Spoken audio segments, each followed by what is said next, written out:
नमस्कार सभी साथियों को, नमस्कार सभी साथियों का नौहर पाठशाला के डिजिटल प्लेटफॉर्म पे स्वागत, हार्दिक अभिनंदन। साथियों, एक बार फिर से इंग्लिश की चर्चा करने के लिए आपके सामने हाजिर हुआ हूँ। पिछली क्लास में हम इंग्लिश के बहुत ही महत्वपूर्ण टॉपिक पे चर्चा कर रहे थे। टॉपिक का नाम था टेंस। कहाँ तक पढ़ लिया था अभी हमने टेंस? कल हमने समझने का प्रयास किया था कि टेंस के जो हेल्पिंग वर्ब और वर्ब है वो कैसे बनाए जाते हैं। ये तो पढ़ रहे थे ना हम। बात कर रहे थे हम किसकी? टेंस की। टेंस के दायरे को हमने समझने का प्रयास किया था, है ना।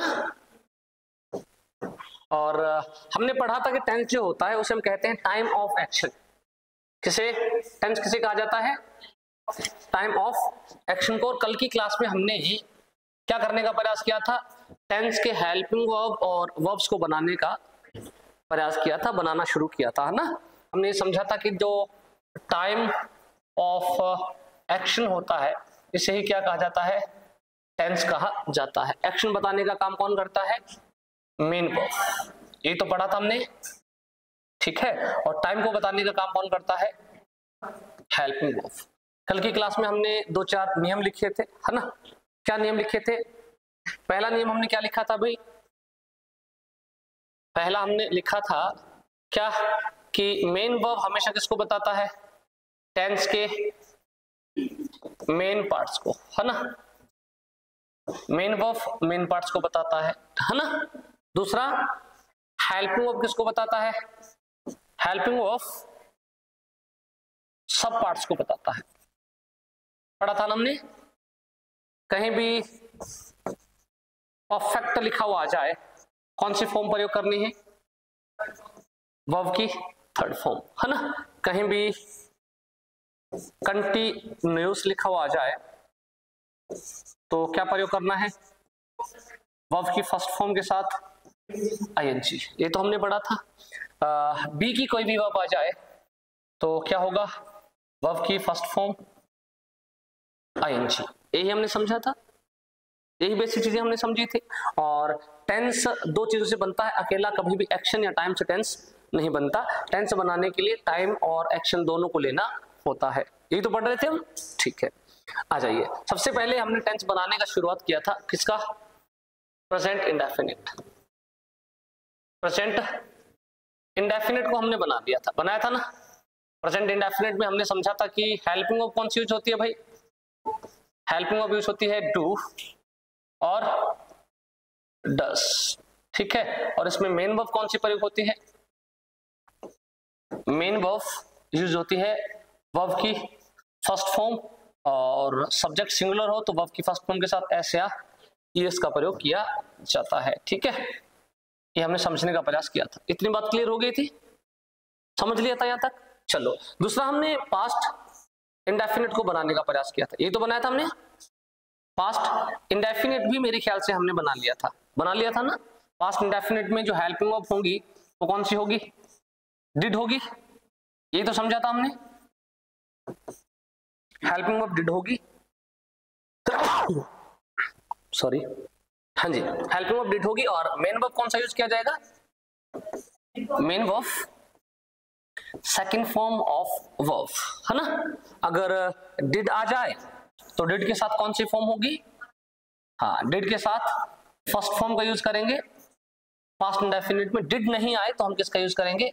सेकंड फॉर्म का यूज करेंगे।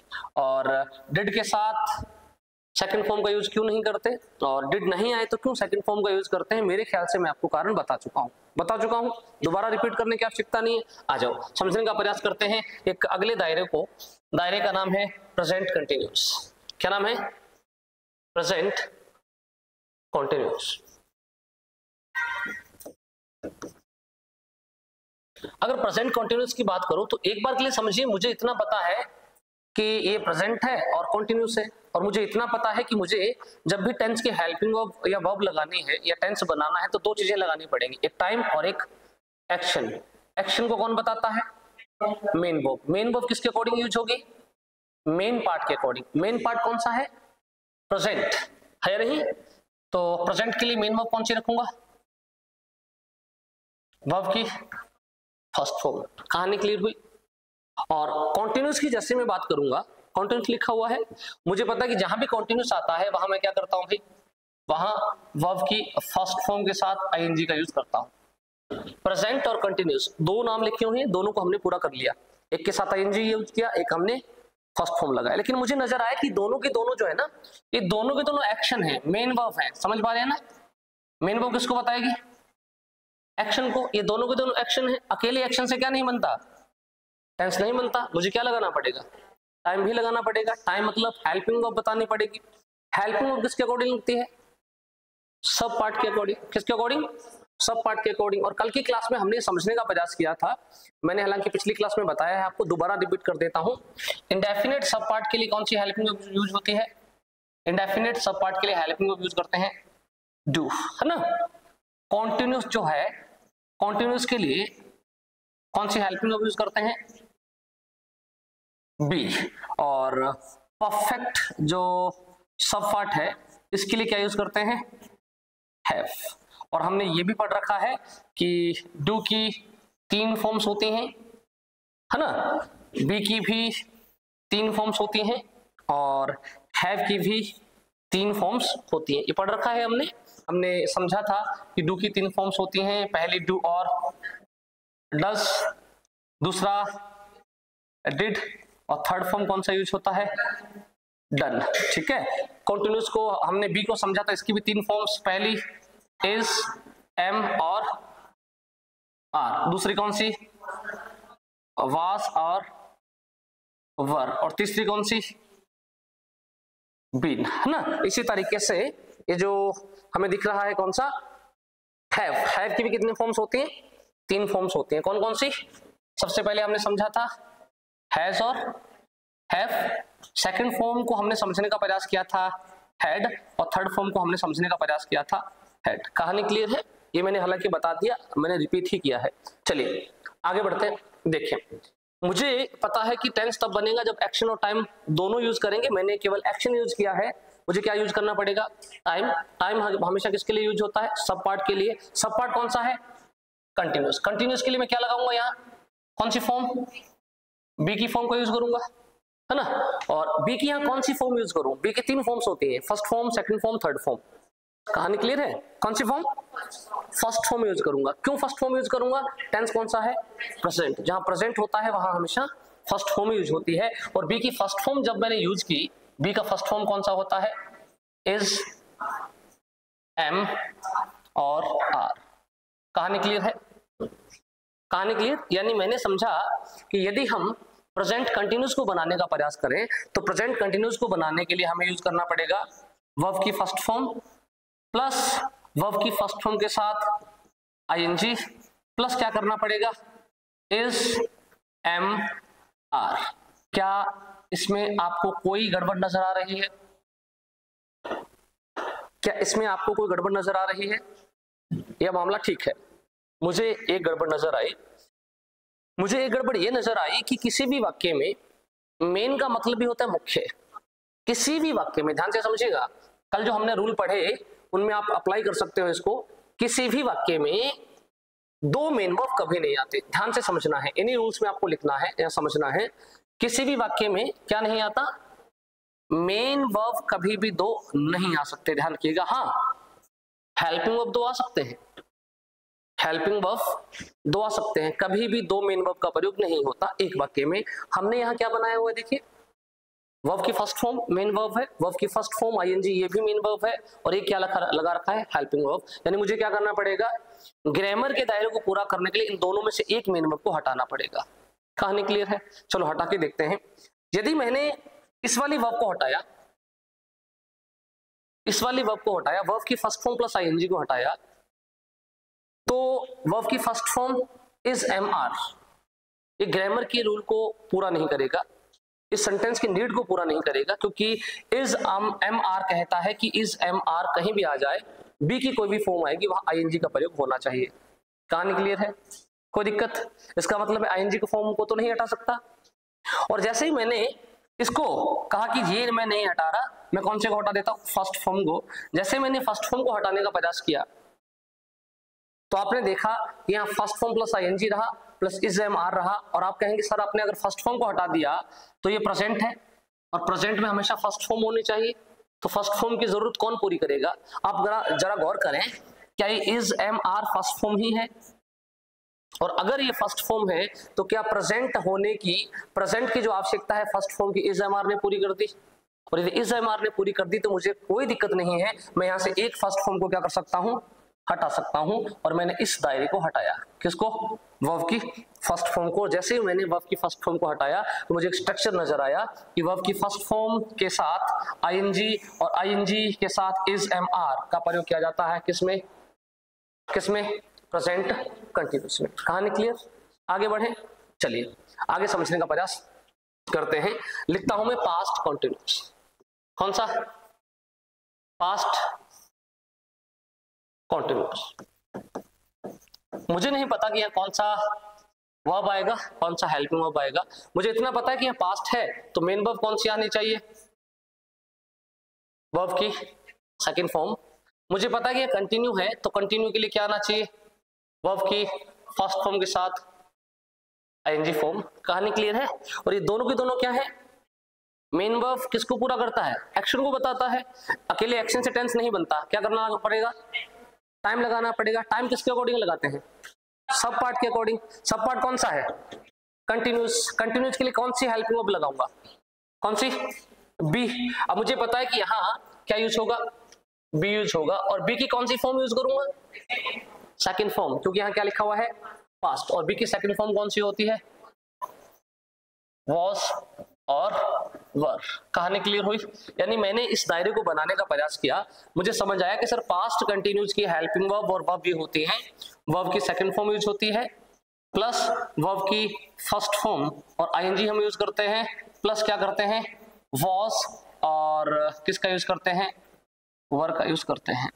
कहानी क्लियर है? गड़बड़ फिर से वही हुई, एक सेंटेंस में दो मेन वर्ब, एक मेन वर्ब को हटाना पड़ेगा। और जैसे मैंने इस कायदे को हटाने का प्रयास किया तो आपको नजर आया कि सर पिछले सेंटेंस की तरह यदि इसको आपने हटा दिया तो वाज वर बी की फॉर्म है और बी कभी भी सेकंड फॉर्म के साथ एग्री नहीं करता। यानी अगर यहाँ बी को लगा के रखना है तो मुझे आईएनजी फॉर्म रखनी होगी। कहानी क्लियर है? अगर मुझे आईएनजी फॉर्म हटानी है तो मुझे बी भी हटाना होगा। और जैसे मैंने बी हटाया, किसकी पूर्ति नहीं होगी? कॉन्टिन्यूस की पूर्ति नहीं होगी। और टेंस ही है पास्ट कॉन्टिन्यूस, तो कॉन्टिन्यूस तो मुझे लगाना पड़ेगा। इसलिए मैंने क्या किया, पहले विकल्प इसको हटाने का चुना और ये हटाते ही मामला गड़बड़ हुआ। ये वाज और वर एग्री नहीं करेगा, किसके साथ? सेकंड फॉर्म के साथ। फिर मेरे दिमाग में आइडिया आया कि मैं इस फर्स्ट फॉर्म को नहीं हटाऊंगा बल्कि कौन सी फॉर्म को हटा देता हूं?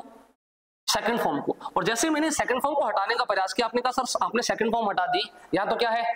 पास्ट है। और आपने कहा कि पास्ट में कौन सी फॉर्म होनी चाहिए?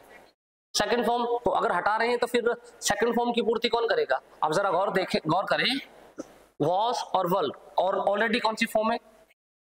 और ये अगर ऑलरेडी सेकंड फॉर्म है तो सेकंड फॉर्म की पूर्ति कौन कर रहा है?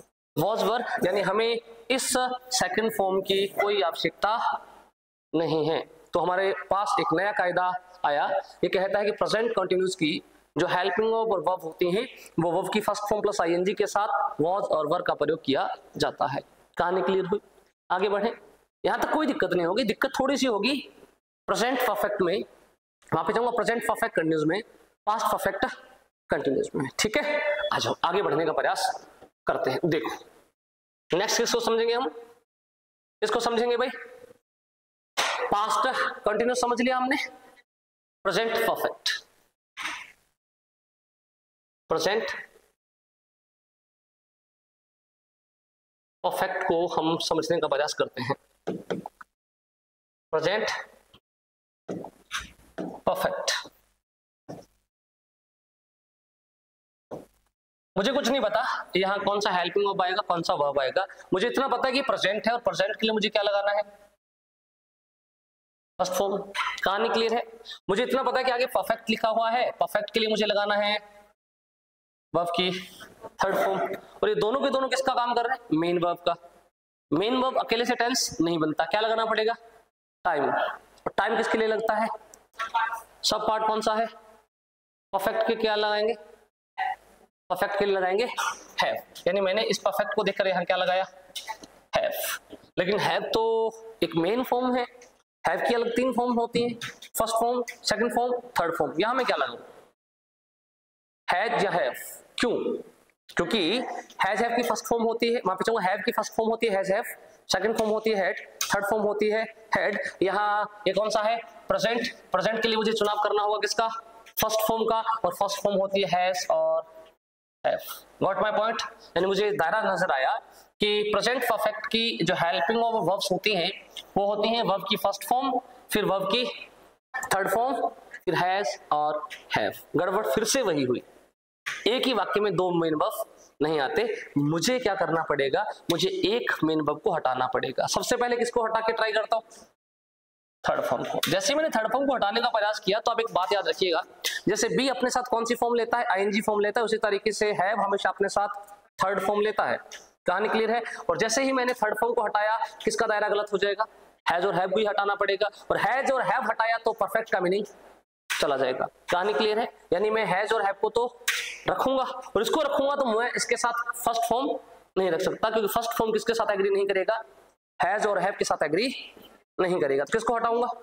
फर्स्ट फॉर्म को। और जैसे ही मैंने फर्स्ट फॉर्म को हटाने का दिमाग में प्लान बनाया तो आप कहेंगे सर फर्स्ट फॉर्म हटाते ही प्रेजेंट में फर्स्ट फॉर्म आती है, तो फिर ये हटा दोगे तो प्रेजेंट का मीनिंग कहां से पूरा होगा? आप देखें ये ऑलरेडी क्या है? फर्स्ट फॉर्म है, और ये फर्स्ट फॉर्म है, तो मुझे एक फर्स्ट फॉर्म को हटाने में कोई दिक्कत नहीं है। यानी मैंने क्या किया? इस फर्स्ट फॉर्म को हटाया, और जैसे इस फर्स्ट फॉर्म को हटाया तो मुझे नजर आया कि प्रेजेंट परफेक्ट का जो स्ट्रक्चर होता है वो हैज हैव के साथ वर्ब की थर्ड फॉर्म होता है। कहानी क्लियर हुई? कोई दिक्कत? बना लोगे? कोई दिक्कत तो नहीं? नाम से बना लोगे? चलो आगे चलते हैं। कौन सा टेंस भाई? Past perfect. कौन सा?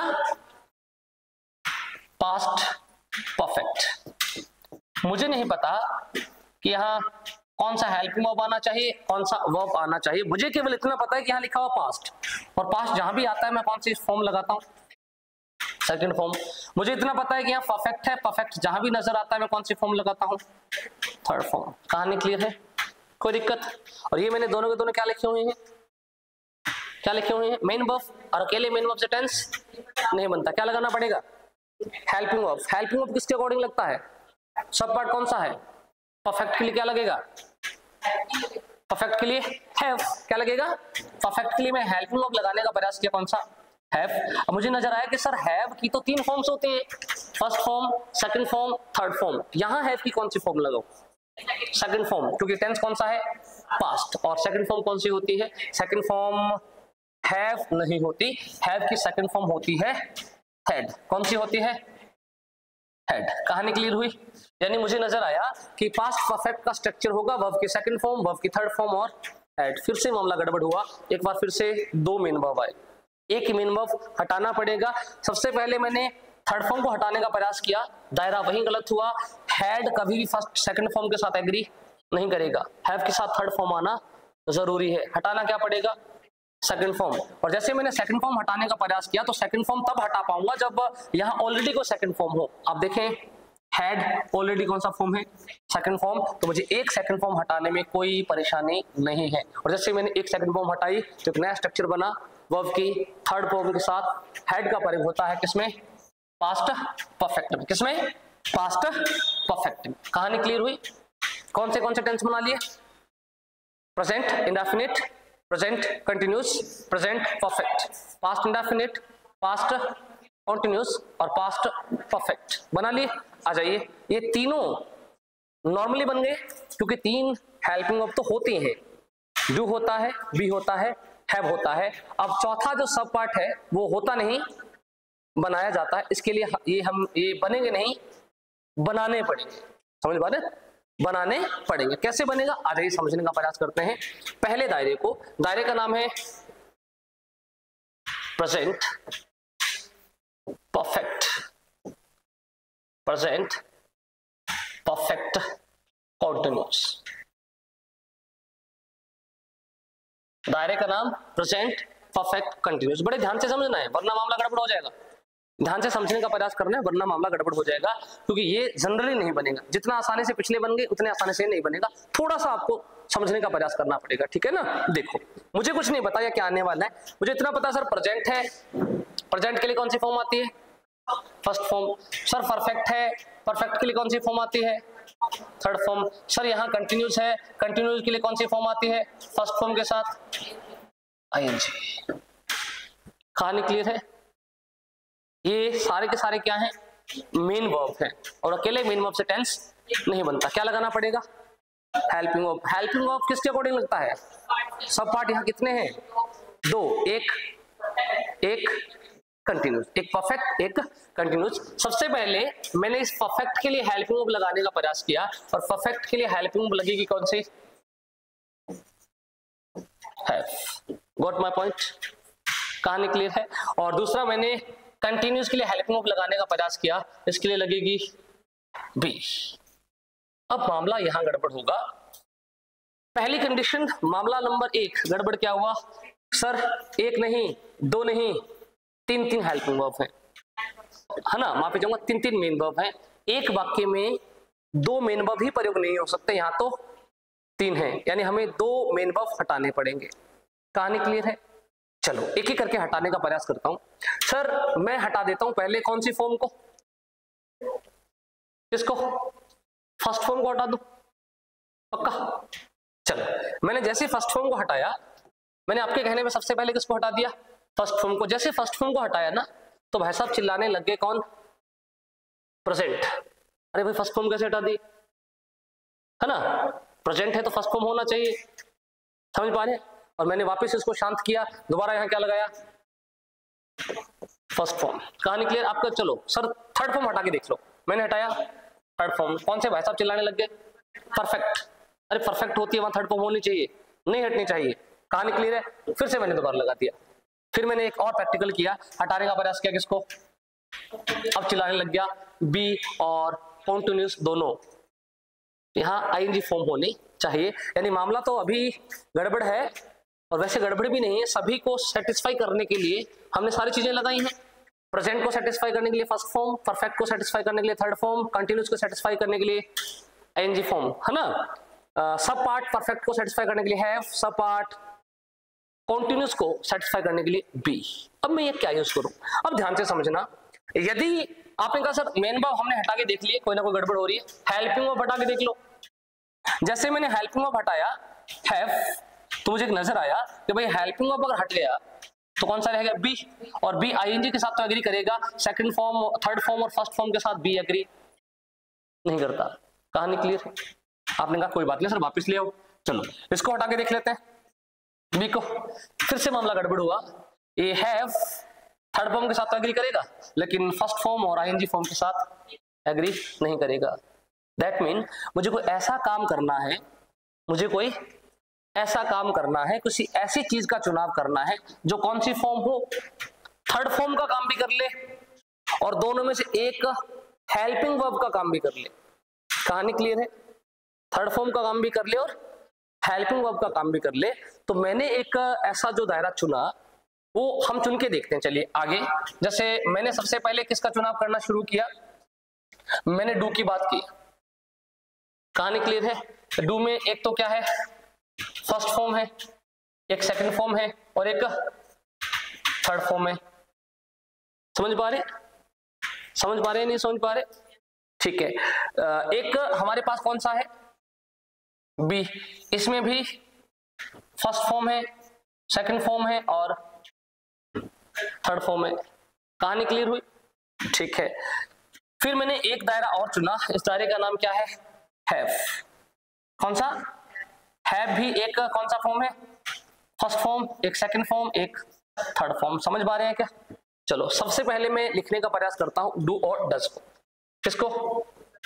मैंने कहा सर हम डू और डज का प्रयोग करके देखते हैं, क्या डू या डज का प्रयोग हो सकता है? आप कहेंगे सर डू या डज का प्रयोग नहीं हो सकता, क्योंकि डू या डज का प्रयोग तभी होगा या तो यहाँ इंडेफिनेट लिखा हो, या इंडेफिनेट नहीं लिखा, दैट मीन हम डू या डज का प्रयोग, डू का प्रयोग हम नहीं करेंगे। कहानी क्लियर है? डू का प्रयोग हम नहीं कर सकते, यानी प्रयोग किसका कर सकते हैं?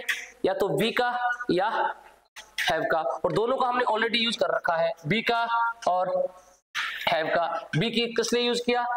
कंटिन्यूटी के लिए, और हैव किसके लिए यूज किया? परफेक्ट के लिए। कहानी क्लियर है?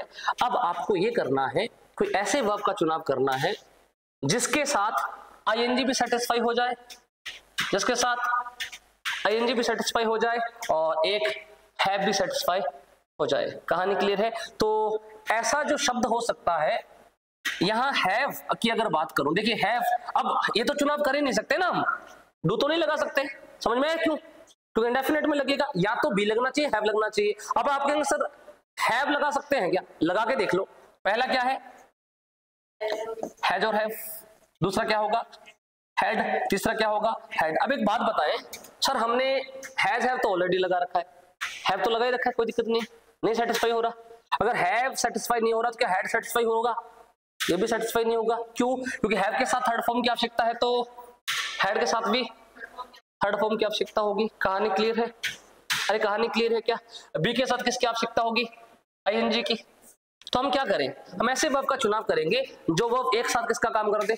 डू का काम कर दे। यानी यहां हमने देखा कि एक होता है इज, एक होता है एम, एक होता है आर। अब पहले इज एम आर लगा के देखता हूं। जैसे मैंने इज एम आर लगाया ना, तो इज एम आर आईएनजी के साथ तो सेटिस्फाई हो जाएगा, फिर किसके साथ सेटिस्फाई नहीं करेगा? वर्ब की थर्ड फॉर्म और सेकंड फॉर्म के साथ सेटिस्फाई नहीं करेगा, यानी इज एम आर नहीं लग सकता। कहानी क्लियर है? अच्छा, दूसरा वाज वर। मैंने जैसे ही वाज वर लगाया ना, तो वाज वर लगाते ही किसके साथ सेटिस्फाई नहीं करेगा?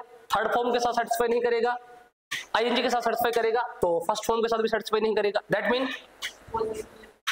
ये भी नहीं लगा सकता, डू का कोई भी वर्ब नहीं लगा सकता, हैज हैव हैड नहीं लगा सकता, तो विकल्प कौन सा बचा? बीन। अब देखिए ध्यान से समझना है, अगर मैंने यहां बीन लगाने का प्रयास किया तो आप देखें क्या इस बीन में बी है? जी हाँ बी है, ये बी का ही वर्ब है। क्या ये थर्ड फॉर्म भी है?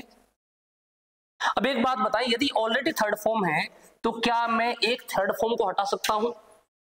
कौन सी थर्ड फॉर्म को हटा दिया मैंने? क्योंकि थर्ड फॉर्म का काम किसने पूरा कर दिया? किसने पूरा कर दिया सर? बीन ने पूरा कर दिया। अब एक बात बताएं, अब ये बीन थर्ड फॉर्म है, हैव के साथ थर्ड फॉर्म सेटिस्फाई कर जाएगा। कहानी क्लियर है? कोई दिक्कत? लेकिन इस बीन के साथ ये बी सेटिस्फाई नहीं करेगा क्योंकि थर्ड फॉर्म है। इसे कौन सी फॉर्म चाहिए? कौन सी फॉर्म चाहिए? आईएनजी फॉर्म चाहिए। कौन सी फॉर्म? ING form. अब मुझे क्या करना पड़ेगा? अभी भी वर्ब दो है, एक ये वाला वर्ब है या नहीं? एक तो कौन से वाला? ये वाला वर्ब है, एक ये वाला वर्ब है। अब दोनों में से कौन सी वर्ब हटाऊं मैं? थर्ड फॉर्म क्यों हटाया? समझ में आ रहा है ना? बीन लगाते थर्ड फॉर्म ऑटोमेटिक हट गया, तो बीन किसका काम करने लग गया? थर्ड फॉर्म का। अब मैं इस फर्स्ट फॉर्म में से और आईएनजी फॉर्म में से किसको हटाऊं? आईएनजी फॉर्म को हटाते ही कौन परेशान हो जाएगा? बी। समझ पा रहे? हो जाएगा नहीं हो जाएगा? और मैंने देखा कि सर अगर मैं इस फर्स्ट फॉर्म को हटा दूं तो परेशान होना चाहिए प्रेजेंट, लेकिन प्रेजेंट को कोई परेशानी नहीं क्योंकि यहां हैव जो है वो ऑलरेडी कौन सा फॉर्म है? फर्स्ट फॉर्म में। कहानी क्लियर हुई या नहीं हुई? और अगर मैंने इसको हटा दिया, किसको? फर्स्ट फॉर्म को, अब सारी कहानी ठीक हो जाएगी। कैसे ठीक हो जाएगी? बी को क्या चाहिए? आईएनजी हुआ, हैव को क्या चाहिए? थर्ड फॉर्म हुआ, प्रेजेंट को क्या चाहिए? फर्स्ट फॉर्म हुआ। कहानी क्लियर हुई? यानी प्रेजेंट परफेक्ट कंटिन्यूअस में हमें क्या लगाना पड़ेगा? प्रेजेंट परफेक्ट कंटिन्यूअस में क्या होता है? हैव। क्या होता है? हैव होता है। और भाई साहब हैव अकेला नहीं है, ये फर्स्ट फॉर्म है हैव की, और हैव की फर्स्ट फॉर्म अकेली हैव नहीं होती। क्या होता है? हैज भी होता है। कहानी क्लियर है? हैव और हैज, इनके साथ क्या लगाया? बीन। और बीन के साथ क्या यूज किया? वर्ब की फर्स्ट फॉर्म और आईएनजी। कहानी क्लियर हुई? कोई गड़बड़? समझ में आ गया क्या हटाया, क्यों हटाया, किस लिए हटाया? समझ में आ गया सभी? आगे बढ़ूं? पक्का? पास्ट इंडेफिनिट बना लोगे? माफी चाहूंगा, पास्ट परफेक्ट कंटिन्यूअस बना लोगे? चलो बनाने का प्रयास करते हैं। पास्ट परफेक्ट कंटिन्यूअस कौन सा? पास्ट परफेक्ट कौन सा? कॉन्टिन्यूस को बनाने का प्रयास करते हैं। मुझे कुछ नहीं पता, मुझे पता है कि पास्ट है सर, कौन सी फॉर्म आनी चाहिए? Second form. मुझे पता है यहां परफेक्ट है, कौन सी फॉर्म आनी चाहिए?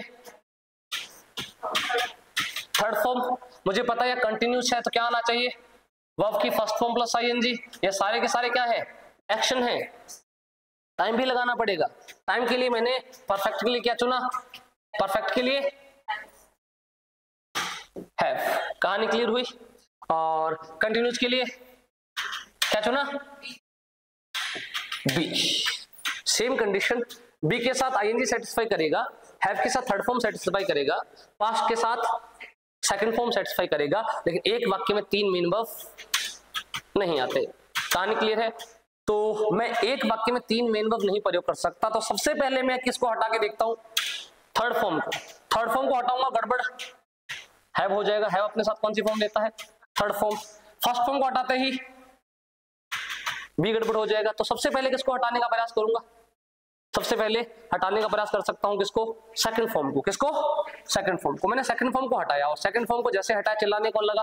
पास्ट। और फिर पास्ट को चुप करवाया और कहा भाई साहब रुकिए, यहाँ हैव है और हैव नहीं है, यहाँ हैव की कौन सी फॉर्म है? सेकंड फॉर्म है। वास्तविक रूप से यहाँ क्या है? हैड है। तो किसकी बात कर रहे हैं हम? पास्ट की बात कर रहे हैं। कर रहे हैं नहीं कर रहे?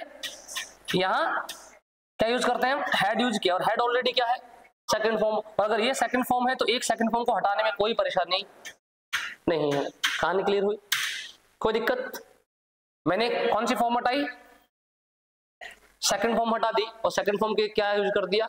हैड। हैड यहाँ हेल्पिंग वर्ब का काम भी करेगा, परफेक्ट को पूरा भी करेगा, और हैड यहाँ सेकंड फॉर्म का काम भी करेगा। कहानी क्लियर? लेकिन हमें एक बात समझ आई कि हम यहाँ पे जो बी का यूज कर रहे हैं, बी हैड के साथ सेटिस्फाई नहीं करेगा, समझ पा रहे हैं? और बी थर्ड फॉर्म के साथ सेटिस्फाई नहीं करेगा। बी केवल किसके साथ सेटिस्फाई कर रहा है?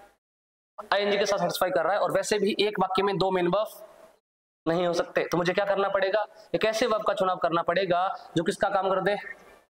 हैव को, हैड को सेटिस्फाई भी करे और बी को सेटिस्फाई भी करे। और ऐसा कौन सा वर्ब है?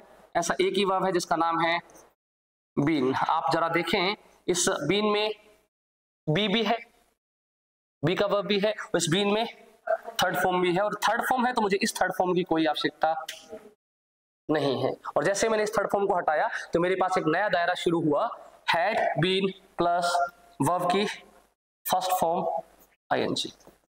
What my point? ये हो गया पास्ट, परफेक्ट और कंटिन्यूअस। कोई दिक्कत? बना लिए?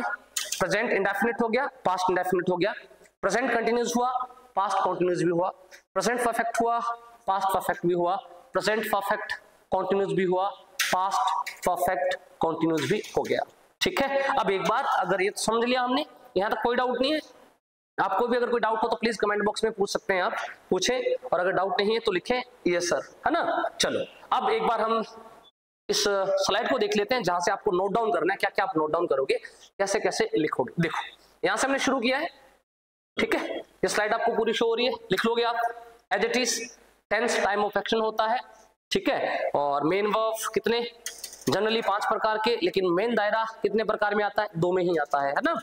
हेल्पिंग वर्ब जनरली 3 प्रकार के, जो सब पार्ट 3 ही होते हैं, डू, बी और हैव। तीनों की फॉर्म्स हमने कल की क्लास में लिख ली, ठीक है? देखो आगे, और ये भी हमने पढ़ लिया था, टेंस 3 नहीं, टेंस 2 ही होते हैं, फ्यूचर टेंस नहीं होता। उसके बाद आप देखें टेंस के सब पार्ट, पहला सब पार्ट इंडेफिनिट होता है, दूसरा कॉन्टिन्यूस होता है, तीसरा परफेक्ट कॉन्टिन्यूस होता है, और चौथा, माफी चाहूंगा, तीसरा परफेक्ट होता है, चौथा होता है परफेक्ट कॉन्टिन्यूस, है ना? इंडेफिनिट और सिंपल, है ना? प्रेजेंट सिंपल या प्रेजेंट इंडेफिनिट का हमने एग्जांपल देखा था। ये इंडेफिनिटी को बताता है, ऐसी चीजों को बताता है जो टाइमलेस होती हैं, इसलिए हमने इसे क्या कहा? इंडेफिनिट। कंटिन्यूस किसको बताता है? ये स्पेलिंग सही कीजिएगा भी, ये कॉन्टिन्यूस ऐसे होता है ना, कई बार स्पेलिंग एरर में भी आपसे पूछा जाता है कॉन्टिन्यूस, ठीक है? At the time of speaking, बोलते समय हम जो कार्य कर रहे हैं, मैं जब बोल रहा हूं, अभी भी कोई कार्य हो रहा है, तो उसे किस में रखेंगे? कंटिन्यूस में। और कंप्लीटनेस ऑफ एक्शन, किसी कार्य का पूरा होना क्या कहलाता है? परफेक्ट कहलाता है। और आधा काम पूरा हो जाए और आधा काम कंटिन्यू है, उसे कहते हैं परफेक्ट कॉन्टिन्यूस। ये सब पार्ट है, सभी में होते हैं। प्रेजेंट इंडेफिनिट होता है, पास्ट इंडेफिनिट भी होता है, फ्यूचर इंडेफिनिट भी होता है, ठीक है? और इसी सब पार्ट के अकॉर्डिंग हमने पढ़ने का प्रयास किया, किसको? सभी टेंस के हेल्पिंग वर्ब को समझा मैंने दिया कैसे बनते हैं। अगर आपको नहीं समझ आया हो तो दोबारा पूछ सकते हैं, और अगर आपकी समझने की इच्छा ही नहीं हो तो फिर आप रट सकते हैं। This is present indefinite, present continuous, present perfect. क्या हुआ? प्रेजेंट परफेक्ट, ठीक है? प्रेजेंट परफेक्ट के बाद आप प्रेजेंट परफेक्ट कंटिन्यूस की बात करेंगे, पास्ट इंडेफिनिट की बात करेंगे, ठीक है ना? ये सारे के सारे मैं आपको दिखा दे रहा हूं, 1 मिनट। समझ आ रहा है सभी को? दिक्कत तो नहीं है? हाँ मुदित, आ रहा है समझ में? पूछ लेना भाई, कोई दिक्कत वाली बात नहीं है। अगर कोई भी चीज समझ नहीं आए ना, कई बार ये होता है कि क्लास चल रही है तो क्या ही पूछे। नाम नहीं लूंगा मैं आपका, डोंट वरी अबाउट दैट। अगर कोई प्रश्न पूछोगे तो नाम नहीं लूंगा, है ना, पूछ सकते हो आप बेझिझक। कई बार होता है कि अगर पूछेंगे तो फिर नाम आएगा, नाम आएगा तो फिर पता चलेगा। जो ऑनलाइन देख रहे हैं, पहली कंडीशन तो आप पढ़ रहे हैं, तो पढ़ते टाइम अगर जिक्र भी हो नाम का तो कोई दिक्कत वाली बात नहीं है, है ना। और दूसरी कंडीशन ये है कि अगर आपको दिक्कत है तो मैं आपका नाम नहीं ले रहा, मेंशन करना है नाम है। अच्छा, कोई दिक्कत नहीं है आपको? अच्छा चलो ठीक है, देख लो।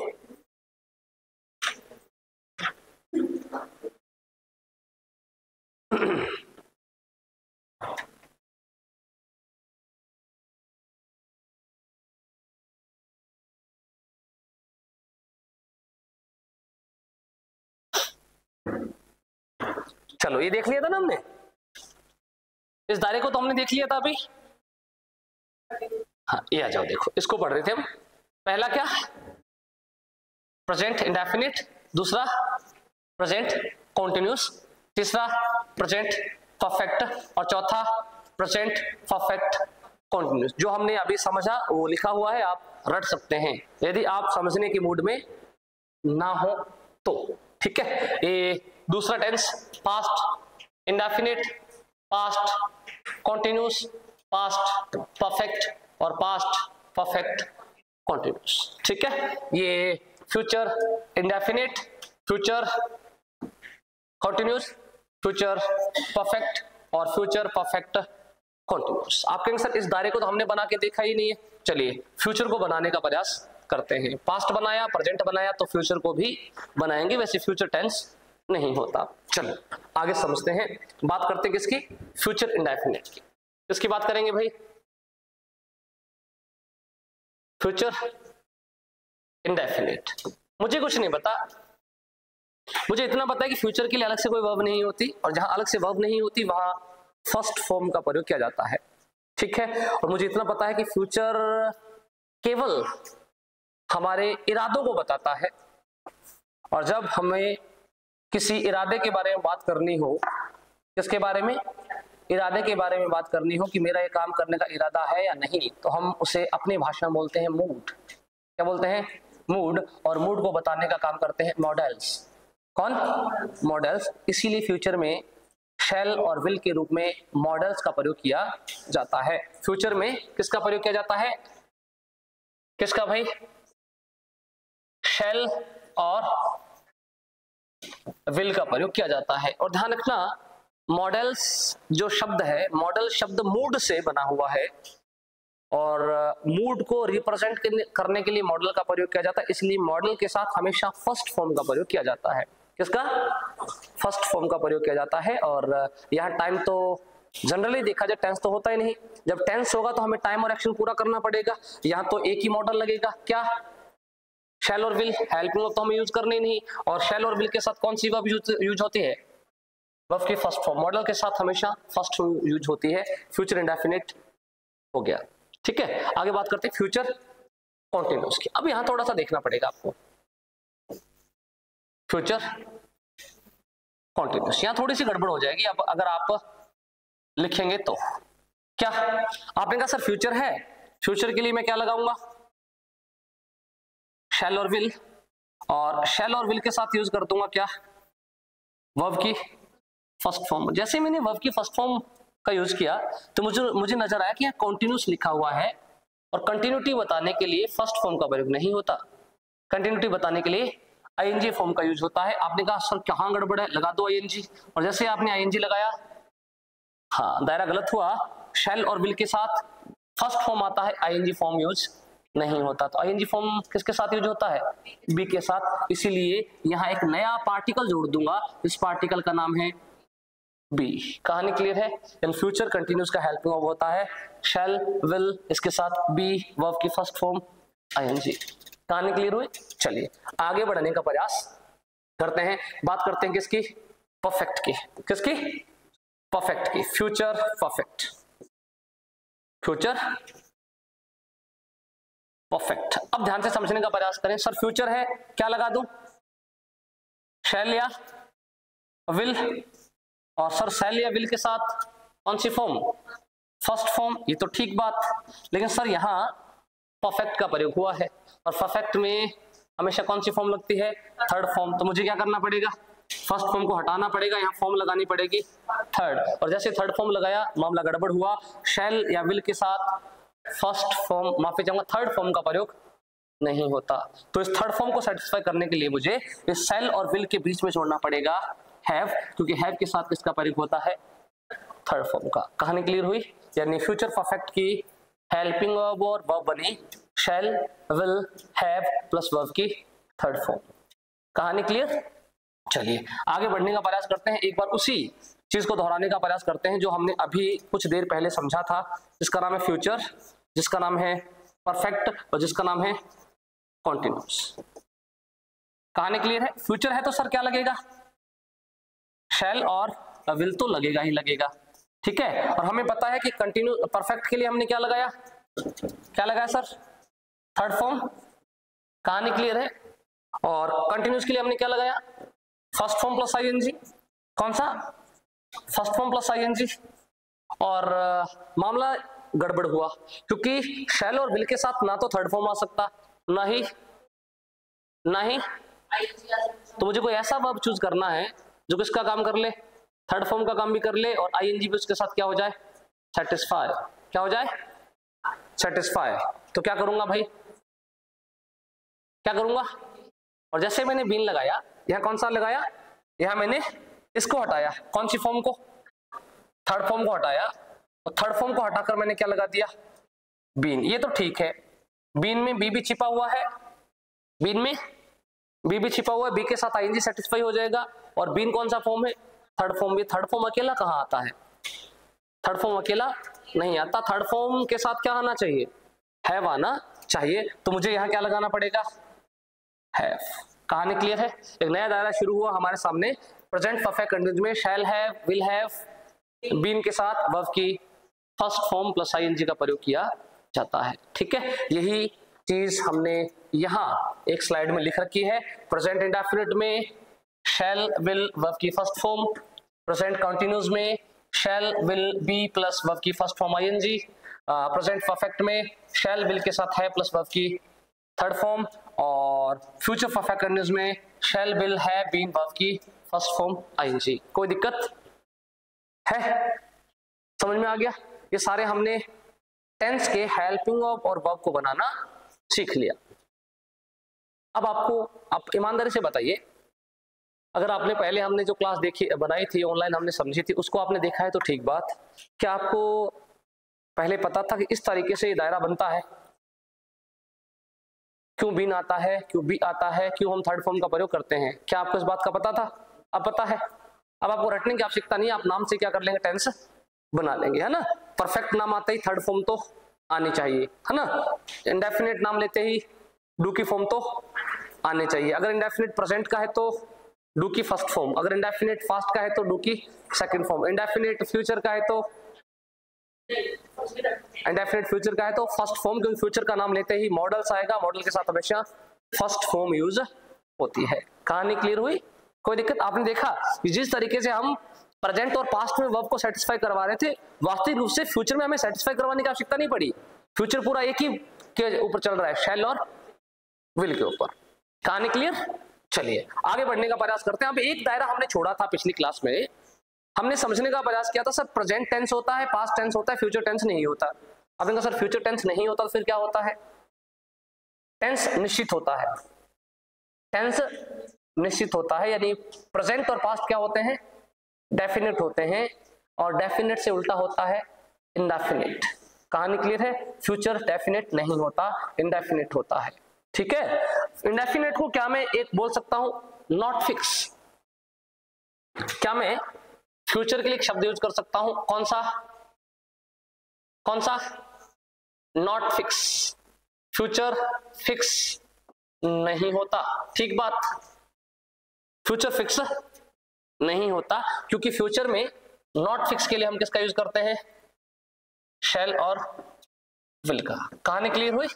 शैल और विल का यूज करते हैं क्योंकि ये किसको बताते हैं, निश्चित चीजों को नहीं बताते, मूड के अकॉर्डिंग चीजें जो बदल जाती है उसको बताने का काम करते हैं, और बदलने वाली चीजें फिक्स नहीं होती। कहानी क्लियर है? और ध्यान से समझना, जब भी मैं कोई बात बोलता हूँ, मैं बार बार क्लास में बोलता हूँ कि जब भी कोई भी बात बोली जाती है तो उस बात के विपरीत एक मीनिंग निकलता है। जैसे मैंने कहा पूनम आज तो आपको याद है, इसका मतलब कल आपको याद नहीं था। समझ पा रहे हैं? अरे मुदित क्या बात है, आज बड़े अच्छे लग रहे हो, इसका मतलब कल अच्छे नहीं लग रहे थे। आज तो ज्यादा बोल रहे हो, इसका मतलब कल नहीं बोल रहे थे। समझ पा रहे हैं? कुछ समझ पा रहे हैं क्या? यानी मैंने एक समझने का प्रयास किया कि यदि फ्यूचर नॉट फिक्स है तो उसके साथ किसका प्रयोग होता है, शैल और विल का। और जब आप फ्यूचर को शैल और विल का यूज करते हैं, नॉट फिक्स के बारे में यूज करते हैं, तो फ्यूचर के साथ यूज होते हैं क्या, आई और वी। शैल के साथ यूज होता है आई और वी, और आई और वी के अलावा जितने भी सब्जेक्ट बच गए उन बाकी सभी के साथ किसका यूज होता है, विल का यूज होता है। कहानी क्लियर हुई? यानी यदि हमने किसी वाक्य में आई के साथ शैल का प्रयोग किया, वी के साथ शैल का प्रयोग किया, और इनके अलावा जितने भी नाउन प्रोनाउन बच गए उनके साथ विल का प्रयोग किया, तो ऐसी घटना को बताएगा जो होने निश्चित नहीं है, फिक्स नहीं है। जैसे मैंने कहा आई शैल कम देयर, ठीक है, sorry, I shall come to, एक मिनट, आई शैल वो लिख लीजिएगा ना, थोड़ा चेंज, आई शैल थोड़ा सा हो जाएगा, आई शैल गो टू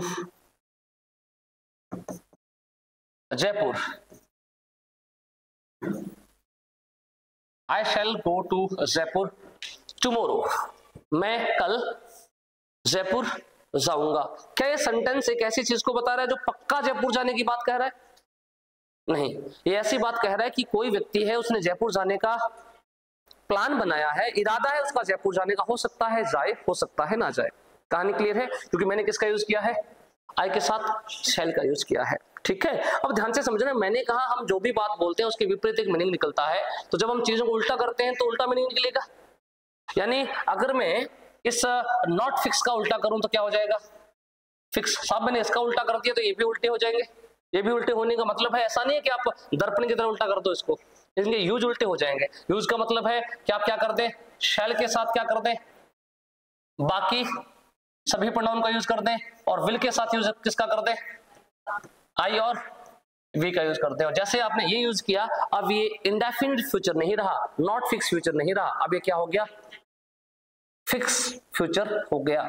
आपके सर फ्यूचर तो फिक्स होता ही नहीं, फ्यूचर तो फिक्स होता नहीं। मैं आपकी बात से सहमत हूं, आपका कायदा ठीक है, फ्यूचर कभी फिक्स नहीं होता, लेकिन फ्यूचर में होने वाली कुछ चीजें फिक्स होती हैं, कुछ चीजें फिक्स होती हैं, और उन फ्यूचर में होने वाली फिक्स चीजों की हमने सूची तैयार करने का प्रयास किया, लिस्ट बनाने का प्रयास किया, तो सबसे पहला नंबर आया प्रॉमिस का। किसका? प्रॉमिस का। फ्यूचर किया जाता, प्रॉमिस किया जाता है प्रेजेंट में, फिक्स होता है फ्यूचर के लिए। कभी आपने ऐसा सुना है कि प्रॉमिस हो प्रेजेंट में और निभाया गया हो पास्ट में?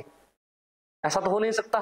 प्रॉमिस अब हो रहा है, निभा 1 महीने पहले दिया, ऐसा तो हो नहीं सकता। प्रॉमिस का मतलब किया आ जा रहा है, भविष्य में पक्का निभाया जाएगा, है ना। आमतौर पे इस दुनिया में ज्यादातर बोले जाने वाली लाइन, है ना, उसी को हम एग्जाम्पल के रूप में लिखते हैं।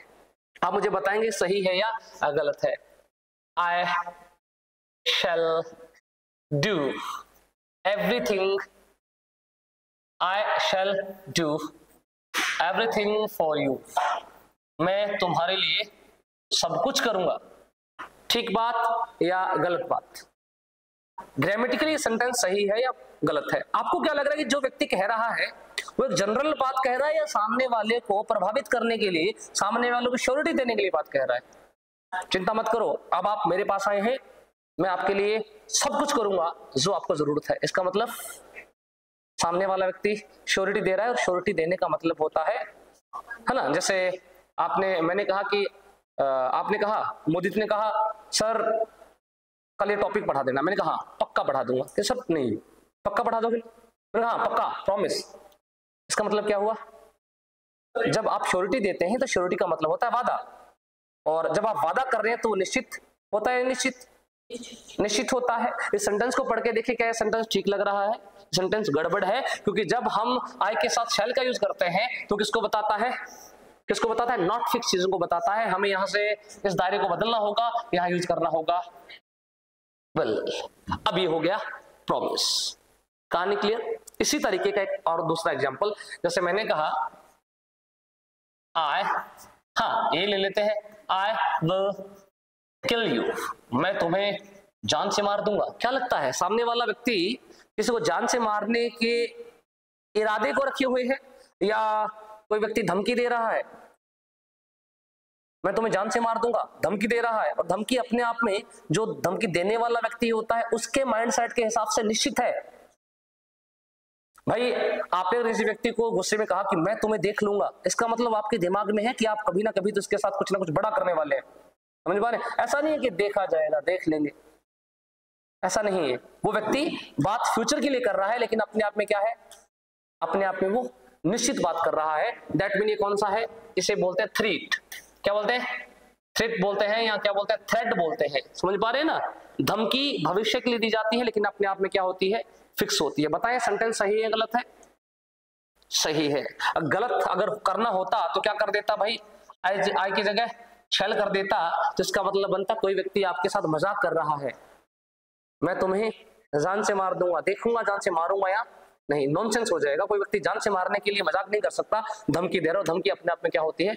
निश्चित होती है। कहानी क्लियर है? इसी तरीके के दो दायरे और बनते हैं, स्लाइड से समझते हैं, फिर आज की क्लास को खत्म करते हैं। देखो यहाँ आपको एग्जांपल्स दिख रहे होंगे कुछ, यहाँ स्लाइड में देखिए।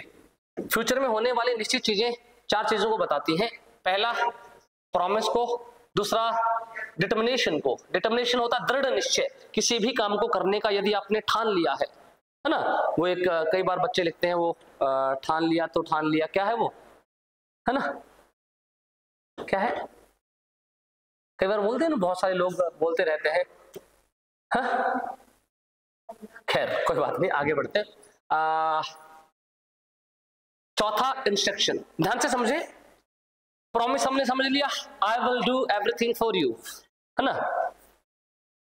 दुनिया का सबसे झूठा सेंटेंस है ये, ठीक है ना। खैर डिटर्मिनेशन, डिटर्मिनेशन ही शैल पास द एग्जाम। इसका मतलब ये है कि कोई व्यक्ति, ठीक है, शैल का प्रयोग हुआ है, कोई ऐसा व्यक्ति है जो पक्का एग्जाम को पास कर लेगा। समझ पा रहे? वो दृढ़ संकल्प है इस बात के लिए, उसने संकल्प लिया हो कि वो पक्का पास कर ही लेगा। समझ पा रहे? आप निश्चित है इस बात के लिए। थ्रेट, धमकी, आई विल किल यू, मैं तुम्हें जान से मार दूंगा, ये भी अपने आप में क्या है? फ्यूचर में निश्चित है। और ऑफिशियल इंस्ट्रक्शन, क्या? ऑफिशियल इंस्ट्रक्शन, ऑफिशियल इंस्ट्रक्शन जो पत्राचार कार्यालय से संबंधित जो निर्देश होते हैं वो भी अपने में क्या होते हैं? अपने आप में निश्चित होते हैं। जैसे देखिए लिखा हुआ है, no candidate shall bring his her mobile phone. ये आपके कल मैंने एग्जांपल दिया था, आपको कॉल लेटर पे लिखा होता है ना। कोई भी कैंडिडेट सेल फोन या मोबाइल फोन नहीं लाएगा। अब एक बात बताएंगे, जब उस व्यक्ति ने कॉल लेटर बनाया होगा, क्या वो पेपर के समय का प्रेजेंट है? जी नहीं भाई। आज अगर आपका पेपर है तो ऐसा है नहीं कि कॉल लेटर आज ही बन रहा है, कॉल लेटर तो पहले छप रहा होगा ना। और भूतकाल में जो छापी बात है, जो निर्देश आपको दिए गए हैं, वो कहाँ अप्लाई होंगे? फ्यूचर में। लेकिन क्या इनका उल्लंघन किया जाता है? नहीं उल्लंघन किया जाता है, ये निश्चित होते हैं। यानी ऑफिशियल इंस्ट्रक्शन भी फ्यूचर के लिए होते हैं, लेकिन वो क्या होते हैं? निश्चित होते हैं। लेकिन शर्त यह है कि वहां किसका प्रयोग होता है? आई और बी के साथ विल का प्रयोग होता है, और बाकी सभी के साथ शैल का प्रयोग होता है। और आई और बी के साथ शैल का प्रयोग हो, बाकी सभी के साथ विल का प्रयोग हो, तो किसको बताता है? जनरल फ्यूचर को बताता है। कहानी क्लियर हुई? कोई गड़बड़ यहां तक? आगे बढ़े? यहां तक कोई दिक्कत है किसी को भी? कोई दिक्कत नहीं है? चलिए आज के सेशन को यहीं खत्म करते हैं। उम्मीद करता हूं कि आपको भी सभी चीजें बहुत बेहतरीन ढंग से समझ आई होगी। यदि किसी भी तरीके का डाउट है तो आप कमेंट करें, और मैं कोशिश करूंगा आपको कमेंट के माध्यम से सारे जवाब देने का प्रयास किया जाए। मिलते हैं कल एक और बेहतरीन क्लास के साथ, तब तक सभी साथियों को नमस्कार।